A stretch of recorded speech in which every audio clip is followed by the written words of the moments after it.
जय जगन्नाथ सांग मैंने वर्षा हवा पर केमी दृश्य अच्छे आम एपटे देखा पूरा पानी पानी कर पूरा पानी पानी आम पछरे आम पोखरी ये पोखरी फुल हो आउ किछि दिन पर एमती जदि लगातार वर्षा हुए आम लेंबू गछ देखा केते बड़ बड़ लेंबू होती आम लेंबू गछ दीटा लेंबू गछ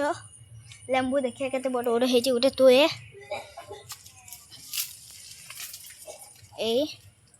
लेंबू एत बड़ होती छुटिया अच्छे बड़ बड़ हुए होला पोखरी पाखक जीवा चलतु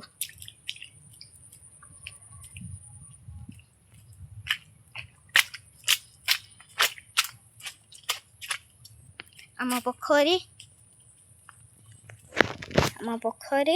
आला जन्नी केते बड़ बड़ मु देखौची जन्नी कहीं जन्नी बड़ बड़ होता ये छोटाटा अच्छी एबे छोटाटा अच्छी एबे बड़ बड़ हाथे नाखा हुए जन्नीटा आउ मु तो पोखरी रे गुड़ धोची आप पोखरी अच्छी ना नहीं जानतु और सांग मैंने मुझे कर सारूची बाय।